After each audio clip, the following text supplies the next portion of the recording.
Everyone, आज हम the equaliser 2 इस एक्शन पंच मूवी को जानने वाले हैं। कहानी की शुरुआत में हमें रॉबर्ट नाम के टैक्सी ड्राइवर को दिखाया जाता है जो एक होटल के बाहर अपने पैसेंजर्स का वेट कर रहा होता है। कुछ वक्त बाद वहाँ एक आदमी नशे में धुन लड़की को लाकर उस टैक्सी में बिठा देता है।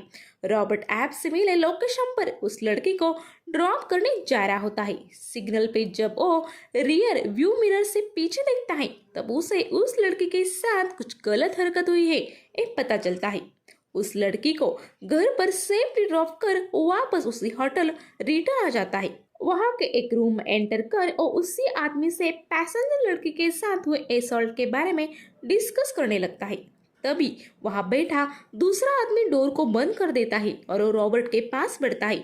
पलक झपकते ही रॉबर्ट उस पर अटैक करने वाले सभी लोगों को नॉकडाउन कर उस आदमी के पास बढ़ता है जिसने उस पैसेंजर लड़की को टैक्सी में बिठाया था। तो उसे पुलिस को कॉल कर अपने जुर्म को कन्फर्म करने बोलता है, मगर वो आदमी उसे सच बताता है कि उसने उस लड़की के साथ कुछ भी गलत हरकत नहीं की है। वो गंदी हरकतें उसकी दोस्तों ने की थी। इसके बाद रॉबर्ट उसकी 2 उंगलियां परमानेंटली डैमेज कर वहां से निकल आता है।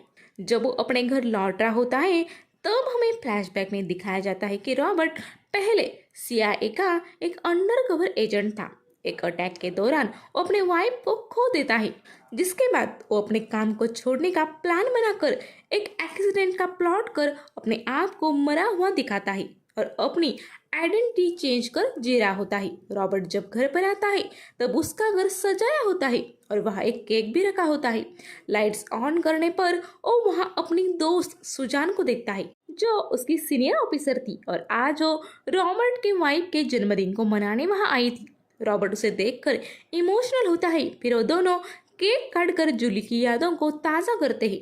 कुछ वक्त बाद सुजान लौट जाती है।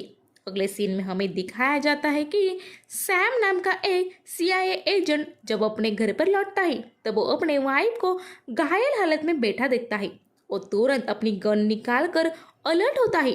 तभी वहाँ छुपे कुछ गुंडे बाहर आकर उसकी वाइफ के ऊपर गन रोककर सैम को अपनी गन फेंकने बोलते हैं। सैम के गन फेंकने के बाद उनमें से एक आदमी उसे बोलता है, अपनों को खोने का गम महसूस करना है। फिर वो सैम के बीवी को शूट कर देता है। ये देखकर सैम इमोशनल होकर रोने लगता है। तभी वो आदमी उसी गन को सैम के हाथ में रखकर उसे अपने आप को ही शूट करने मजबूर कर देता है। ऐसा कर वो गुंडे दिखाना चाहते थे कि सैम ने अपने फैमिली संग सुसाइड की है। इस घटना की इन्वेस्टिगेशन करने सुजान जब वहां आती है तब अपने एक्सपीरियंस और सैम के साथ होने वाले प्रोफेशनल कनेक्शन से वो समझ जाती है कि एक प्लान मर्डर है।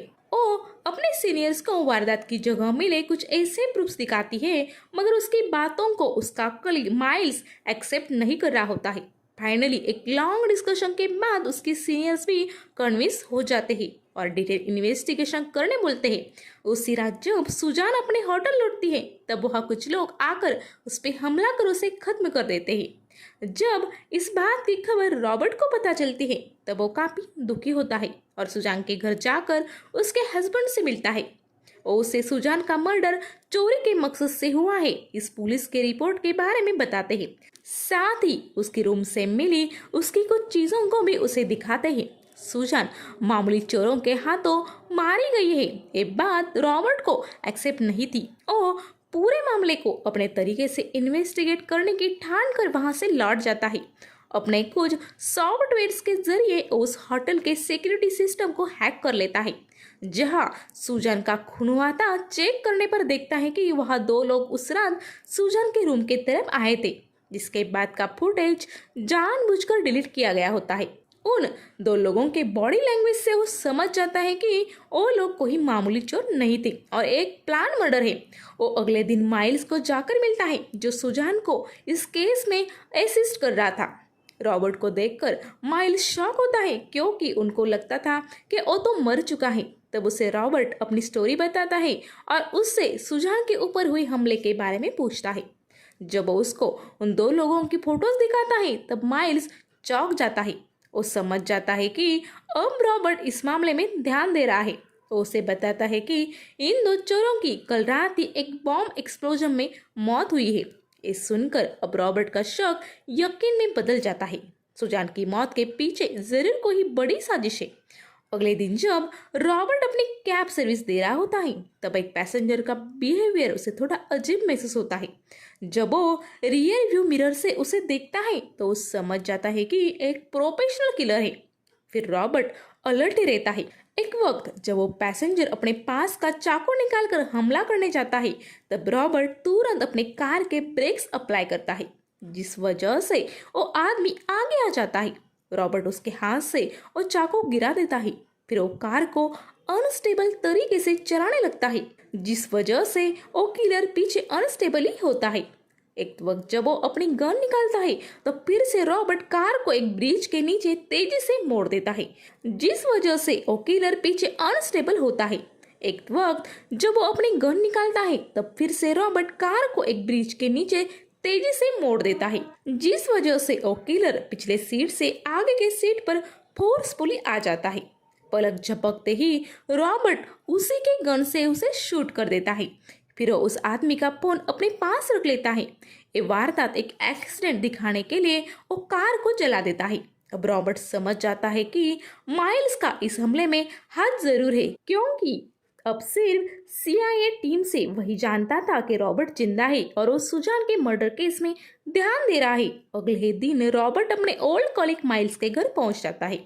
उसे देखकर माइल्स थोड़ा चौंक जाता है। ये बात रॉबर्ट नोटिस कर लेता है। बातों बातों में रॉबर्ट कल उसे मिले फोन से लास्ट डायल नंबर डायल करता है। तब माइल्स का फोन बजने लगता है। अब सब क्लियर था। माइल्स खुद ही बताने लगता है कि जब तुम्हारी एक केस में डेथ हो गई, हमें इस इंसिडेंट में दोषी ठहराते हुए फोर्स से सस्पेंड किया गया था। उस बीच हमें जीने के लिए न चाहते हुए भी माफिया के साथ काम करना पड़ा। कुछ सालों बाद जब हमें फिर से ड्यूटी पर ज्वाइन कर दिया गया तब माफिया के प्रेशर की वजह से हमें कुछ इलीगल काम करने पड़ते थे, नहीं तो वो हमारे फैमिली को खत्म कर देते। अब हम हेल्पलेस हो गए थे, इसलिए ये सब गलत काम हमारे हाथों से हो गए। रॉबर्ट जब वहां से जाने निकलता है तब वो बाहर कुछ लोगों को खड़ा दिखता है। वो सब एक जमाने में CIA के एजेंट्स थे। रॉबर्ट समझ जाता है कि माइल्स ने बताई बातें झूठी है और वो पैसों की लालच में माफिया से मिल गया है और सुजान को खत्म करने में उसका ही हाथ है। वो उन सभी लोगों को धमकी देता है कि मैं सुजान के मर्डर का बदला जरूर लूंगा, तुम लोग कहीं भी चले जाओ, मैं तुम्हें छोड़ूंगा नहीं। फिर वो वहां से निकल आता है। अगले दिन माइल्स अपने साथियों संग सुजान के पति को खत्म करने उसके घर जाता है, मगर रॉबर्ट ने पहले ही उन्हें एक सेम जगह शिफ्ट कर दिया था। माइल्स समझ जाता है कि इस मुंह के पीछे रॉबर्ट ही होगा, इसलिए वो सब रॉबर्ट के घर चले जाते हैं। मगर रॉबर्ट वहां नहीं होता, मगर उसका नौकर वहां कुछ काम कर रहा होता है। अपने सीक्रेट कैमरा के जरिए रॉबर्ट ये देखकर वो गुंडे आ रहे हैं ये बात अपने नौकर जेन को बता देता है। अलर्ट होकर जेन एक बुक शेल्फ के पीछे बनाए सीक्रेट रूम में छुप जाता है। जब माइल्स पूरा घर ढूंढ लेता है तब उसे वहां कोई नहीं दिखता, मगर वो भी एक CIA एजेंट था। वो अपने पास रखे एक लेजर लाइट से उस सीक्रेट रूम का पता लगा लेता है और जेन को पकड़ लेता है। तभी माइल्स को कॉल कर रॉबर्ट बोलता है, आज साइक्लोन आने वाला है, क्यों ना हम लोग हमारे अंदर के तूफान को भी आज शांत करें। फिर माइल्स अपने टीम संग उस लोकेशन जाने निकलता है। रास्ते में वो कुछ पुलिस पर्सन को भी शूट कर देता है। फिर वो उस लोकेशन पहुंच जाते हैं जहां रॉबर्ट पहले से ही मौजूद था। उस पूरे शहर को हेवी साइक्लोन आने की वजह से खाली क्या होता है। माइल्स खुद एक ऊंचे टावर पर जाकर अपने साथियों को कवर देने लगता है और उनको बोलता है कि तुम लोग रॉबर्ट को ढूंढो। अब वो तीनों साथी एक एक कर उस टाउन में घूमने लगते हैं। एक आदमी को कुछ मूवमेंट दिखती है और जब वहां जाता है तब उसे रॉबर्ट काफी चालाकी से मार देता है। कुछ इसी अंदाज से वो दूसरे आदमी को तूफान का सहारा लेते हुए मार देता है। अभी तक टावर पर पोजीशन लिए माइल्स को रॉबर्ट का कुछ पता नहीं चला होता। फिर बचे तीसरे आदमी को रॉबर्ट चालाकी से एक घर के अंदर ले आता है और इलेक्ट्रिक एक्सप्लोजन के जरिए उसे भी खत्म कर देता है। माइल्स समझ जाता है कि अब वो अकेला ही बच गया है। अब रॉबर्ट को बाहर निकालने के लिए वो अपनी कार के डिक्की पर शूट कर उसे ओपन कर देता है, जिसमें उन लोगों ने जेन को बांध रखा होता है। ये देखकर रॉबर्ट बाहर आ जाता है। तूफान काफी जोरों से चल रहा होता है, मगर रॉबर्ट काफी शातिर तरीके से अपने नौकर जेन को सही सलामत बचा लेता है और एक सेफ जगह उसे बिठा देता है। तभी एक हेवी एयर फ्लो की वजह से माइल्स उस टावर से गिरने लगता है। इसी मौके का फायदा लेकर रॉबर्ट उस टावर पर आ जाता है। फिर वहां माइल्स और रॉबर्ट की एक हेवी फाइट होती है। भले ही माइल यंग एंड एनर्जेटिक होता है, मगर रॉबर्ट के एक्सपीरियंस के सामने वो टिक नहीं पाता और एक मोमेंट पर रॉबर्ट उसे उस टावर से नीचे गिराकर मार देता है। अब रॉबर्ट ने सुजान के मौत का बदला ले लिया था। ओ अब अपनी बची जिंदगी एक नए आइडेंटिटी के साथ बिताने के लिए एक सुनसान आइलैंड पे चला जाता है। इसी सीन पर इस मूवी का एंड हो जाता है। तो दोस्तों, अगर आप मेरे चैनल को सब्सक्राइब करें तो मैं समझूंगी कि वीडियो बनाने में लगी मेहनत काम आई। आप अपना feedback, suggestion, movie request comment box के जरिए मुझ तक जरूर पहुंचाएं। अब वक्त हुआ है आपसे विदा लेने का। Good bye.